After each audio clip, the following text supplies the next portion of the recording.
Ser podcast. Las 7 de hoy por hoy. Ser podcast.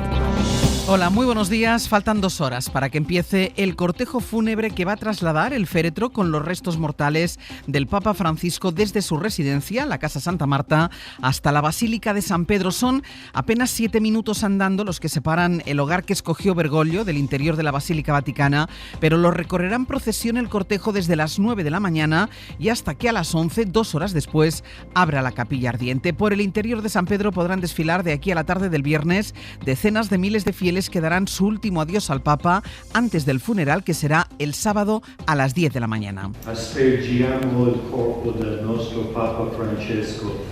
Ayer el Vaticano hizo públicas las primeras imágenes del féretro de Francisco en la capilla íntima instalada en la que fue su hogar durante todo el pontificado, en la Casa Santa Marta. Allí han velado su cuerpo toda la noche a la espera de que comience ese cortejo fúnebre. Y ahí está la primera foto de la ciudad de Roma esta mañana. La tiene el enviado especial de la SER, director de Hora 25, Aimar Bretos. Buenos días. ¿Qué tal, Ángels? Buenos días. La Guardia Suiza está custodiando la entrada a esta zona del Vaticano que da a Santa Marta, la casa en la que Francisco decidió vivir, y en la que ahora descansan sus restos en un féretro de madera forrado de terciopelo rojo. Y desde aquí es desde donde partirá ese cortejo fúnebre. Hay ya muchas personas, creyentes, turistas, intentando acercarse al punto más cercano a Santa Marta, pero se topan con el muro infranqueable de los guardias suizos, que están dejando claro que aquí hoy no pasa nadie, no se acerca nadie. Visten su uniforme de rayas verticales en azul, rojo, amarillo, jubón, pantalones bombachos y cara de que hoy no están para excepciones ni con los fieles, ni con los turistas, ni con los periodistas, Ángels, que aquí somos legión a esta hora. Vuelvo contigo en un ratito, Aimar, gracias. Hasta luego. Pues esa es la imagen hasta ahora, a la espera de la salida del féretro de Francisco. La otra imagen está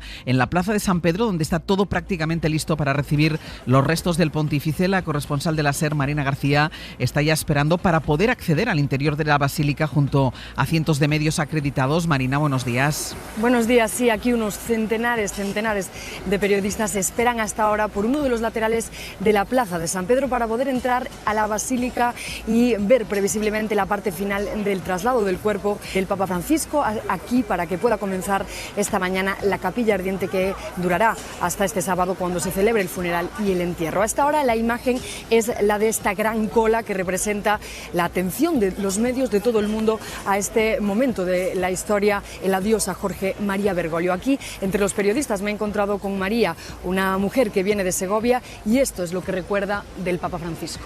Ojalá que salga, sea como esté, el Papa de la juventud, el Papa de los pobres, un Papa que ha regenerado muchas cosas de la Iglesia Católica, incluso hubiera regenerado más, pero bien, como muy bien. Un Papa al que María ya vio hace 11 años, poco después de ser elegido, y que hoy verá tras su fallecimiento aquí en la Basílica. Gracias, Marina. Vuelvo también contigo a lo largo de este programa. El itinerario de esta mañana, la fecha del funeral y todos los detalles que conocemos hasta el momento se decidieron ayer en la primera reunión de cardenales, en la primera congregación general. A partir de hoy se reunirán todos los días y empezarán a medir sus fuerzas de cara al cónclave. Isabel Fernández Pedrote, buenos días. Hola, Ángeles, buenos días. Ayer se activó la maquinaria para organizar el funeral de Francisco y para elegir sucesor. En esta primera reunión participaron unos 60 cardenales. Tal y como aclaraban algunos de ellos a las puertas, ya se han puesto a hablar y a discutir sobre el futuro de la Iglesia. Hoy volverán a reunirse a las 5 de la tarde y así sucesivamente todos los días hasta la celebración del cónclave. Por lo pronto ya sabemos que habrá bajas entre los cardenales electores y que ya se ha servido la primera polémica. La protagoniza un cardenal italiano, Angel Becciu, al que destituyó fulminantemente el propio Francisco en 2020 tras un escándalo por fraude fiscal por el que más tarde sería incluso condenado a cárcel.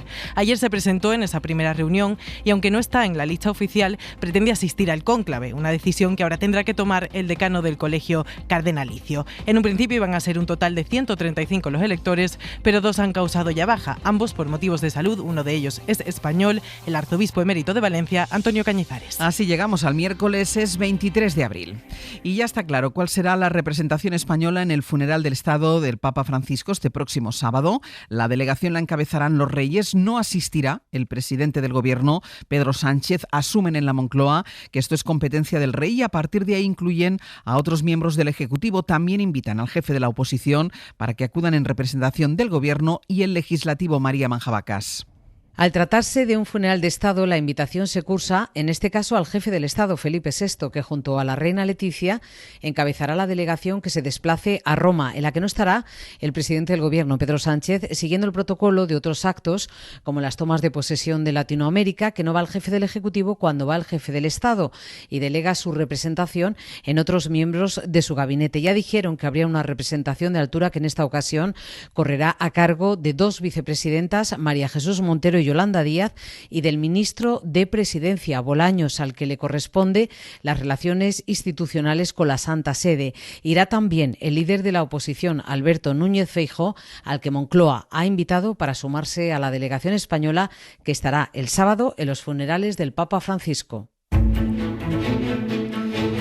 El Gobierno ha decidido acelerar los planes para aumentar el gasto en defensa. Si hasta ahora el objetivo era gastar un 2% del PIB, antes de 2019 el Consejo de Ministros aprobó ayer un plan de más de 10.000 millones de euros para alcanzar ese techo este mismo año. Se adelantan así 4 años y reconocen que es un esfuerzo importante. Planean pagarlo con los ahorros en intereses de la deuda, algunas partidas presupuestarias obsoletas y reorientando el plan de recuperación. Lo anunció ayer Pedro Sánchez. Hoy la realidad es muy distinta. Será, por tanto, este Gobierno quien cumpla con lo que otros incumplieron, sin subir impuestos, sin tocar un céntimo de euro la inversión en el estado del bienestar. Salió adelante en el Consejo de Ministros sin el apoyo del socio de gobierno de Sumar, que ha presentado muchas dudas. Vuelvo a insistir, somos un gobierno de coalición y como ya ha expresado hoy el presidente y hemos expresado en múltiples ocasiones, no estamos de acuerdo en todo. Como el plan no modifica los presupuestos, no necesita el aval del Congreso, que es precisamente lo que le exige el Partido Popular. Esto no es un plan, y menos un plan del gobierno. No es serio y no es democrático. España necesita un plan de Estado. Y esto es una maniobra más de Sánchez para aguantar en el poder a toda costa. A pesar de haber pedido incluso ir más allá en la partida económica, ahora el Partido Popular deja en el aire su apoyo a este aumento del gasto. Además, lo adelanta la SER esta mañana, el Ministerio de Sanidad retrasa la entrada en vigor de la ley antitabaco por la que espacios como los estadios deportivos, las terrazas o las marquesinas iban a quedar libres de humo este año. Dice el Ministerio que siguen trabajando en el plan normativo, pero no ponen de momento ninguna fecha concreta. Mariola Lourido. La reforma de la ley antitabaco no está en el calendario del Gobierno para este año, a pesar de que la ministra Mónica García la fijó como una de sus claves inmediatas. No figura entre las leyes que aprobará Sanidad dentro del plan normativo de 2025. La reforma incluye la ampliación de los espacios libres de humo, es decir, la prohibición de fumar en terrazas, marquesinas, andenes, playas, piscinas o estadios de fútbol. También contempla la regulación de la venta y consumo de los vapeadores. Francisco Pascual es el presidente del Comité Nacional para la Prevención del Tabaquismo. Mostramos nuestra preocupación por el retraso que está sufriendo la reforma de la ley de tabaco. Medidas que creíamos que eran importantes, como la fiscalidad del tabaco, o como el empaquetado neutro, de momento no se van a poner en marcha. ¿Y qué dice Sanidad? Pues que están trabajando en el borrador para que se apruebe en el Consejo de Ministros y vaya lo antes posible al Congreso, aunque no confirman si será este año. De lo económico, el Fondo Monetario Internacional salva a España del recorte de las previsiones por los aranceles de Trump, que para el fondo supone una nueva era. España es, de hecho, la única gran economía a la que salvan del frenazo. Calculan que el PIB subirá un 2,5%. Jordi Fábrega. Las previsiones que ha presentado el Fondo Monetario reflejan no solo en los números, también en el lenguaje que utiliza, la preocupación por los efectos que pueden tener los aranceles de Donald Trump. We're entering a new era as the global economic system that has operated for the last 80 years is being reset. Estamos entrando en una nueva era, dice el economista jefe del FMI, que recuerda que el nivel actual de aranceles es el más alto desde hace más de un siglo. Esta preocupación, traducida a números, implica que las nuevas previsiones del fondo rebajan considerablemente y de forma general el crecimiento económico para este año, especialmente para Estados Unidos, que crecerá 9 décimas menos, pero también para China, para Canadá, para la zona euro, prácticamente para todos los países analizados, salvo España, que es la única gran economía que se salva del recorte. De hecho, el FMI confirma que la economía española crecerá este año un 2,5%, esto es 2 décimas más de lo que había previsto en enero. La jueza de La Dana ha vuelto a rechazar la imputación de la delegada del Gobierno, Pilar Bernabé. Lo hace en un auto muy duro con la Generalitat. Insiste en que las competencias eran del Gobierno de Mazón, administración a la que vuelve a acusar de una gravísima inactividad con resultado mortal.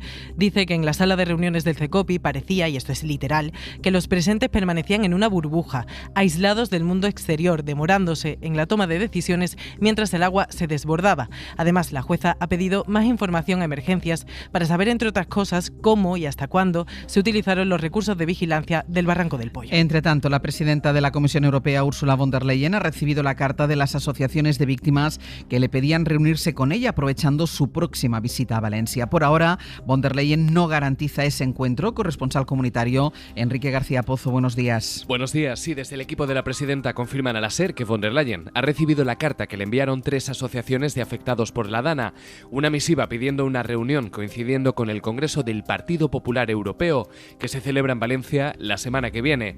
Pero desde su equipo explican que en este momento no pueden adelantar los compromisos o la agenda prevista de la presidenta para la próxima semana. Estas 3 asociaciones enviaron una carta a la jefa del Ejecutivo Comunitario solicitando un encuentro para explicarle de primera mano la situación de la zona afectada por la Dana.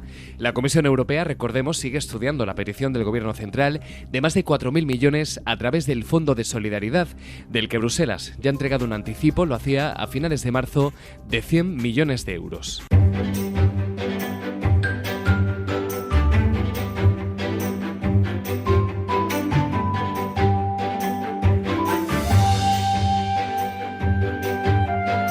Vamos a ir hasta Extremadura. Maite Carrasco, buenos días. Hola, buenos días. Y hasta Galicia, Lara Salgado, bo día. ¿Qué tal, bo día? Vamos con noticias de estas dos comunidades, como lo que se va a poder ver en las ventanas del Gran Teatro de Cáceres hoy, que se va a presenciar distintas quijotadas. Eso es, consiste en la representación de una obra desde las ventanas principales del edificio que dan a la calle San Atón para que todo el que pase por allí pueda disfrutarlas.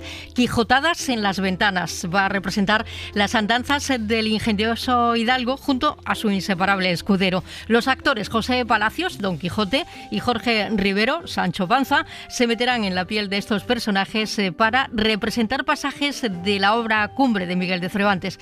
Vamos a escuchar a Quijote. Pues es un Don Quijote muy divertido, un poquito regañón, se enfada bastante con Sancho cuando no le hace caso y que siente mucho cariño por la gente de Cáceres y por eso los va a proteger de gigantes, de ir a trabajar, va a buscar objetos mágicos para protegerlos.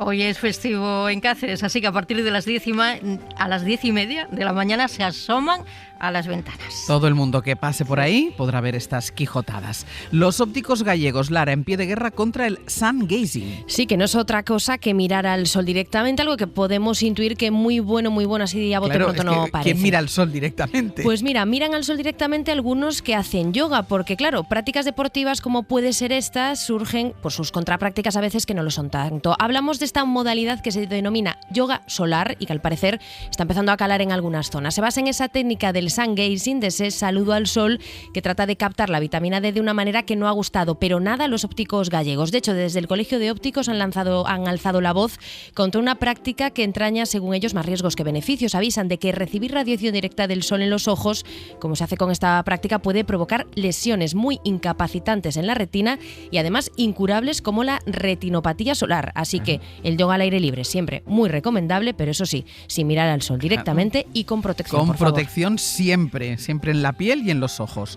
En un municipio de Badajoz, Maite, la Guardia Civil ha cazado unos ladrones de farolas públicas. ¿Llevaban robadas 70? Sí, la Guardia Civil ya ha instruido diligencias contra un hombre y una mujer. Son vecinos del municipio de Lechosa de los Montes. Están acusados de ser los autores de la sustracción de esas 70 farolas de alumbrado público. Se encontraban depositadas en el punto limpio de otra localidad, Esparragosa de Lares. Los agentes de la Guardia Civil interceptaron un vehículo que circulaba, dicen, en actitud sospechosa. Los interrogaron vieron en el vehículo, en el interior, herramientas, una bombona y esas 70 farolas, de las que habitualmente se destinan al alumbrado de la vía pública. Pero las robaban y las llevaban al punto limpio. No, las sustrajeron del punto limpio. Vale, pensaba que las robaban para llevarlas al punto limpio. No. Digo, pues ¿por qué hacen eso? De allí las cogieron, no sabemos dónde las llevaban, pero la verdad que no pudieron acreditar la propiedad. Y no pudieron terminar el trabajo. Maite Lara, gracias. Adiós. Hasta luego.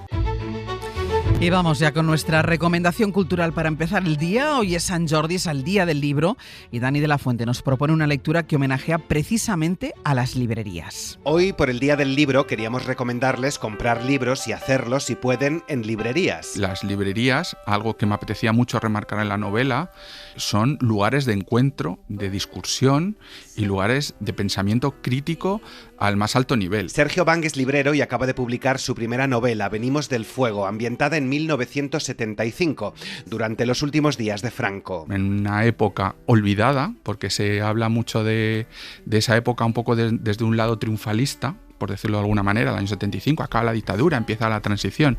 Bueno, pues no. La realidad es que no, fue muy duro. Fueron meses de muchísima agitación política y social que pagaron caro las librerías. De hecho, por ejemplo, en el 75 hay 45 ataques a librerías que están documentados, porque luego hay muchos que no están documentados. Destrozo de escaparates, que era un poco lo más normal, pintadas, pero luego muchos también tenían su cóctel molotov correspondiente que se lanzaba. Venimos del Fuego es un precioso homenaje a libreros y libreras, a librerías, a las personas LGTBIQ+. Que nosotros estamos aquí ahora mismo hablando con total de libertad porque hubo mucha gente que se dejó el cuerpo y la vida. Editada por Plaza y Janés, es un ejercicio ideal de memoria histórica y democrática, 50 años después, cuando volvemos a ver libros prohibidos quemados en las hogueras de la censura. Para no perderte ningún episodio, síguenos en la aplicación o la web de la SER, Podium Podcast o tu plataforma de audio favorita.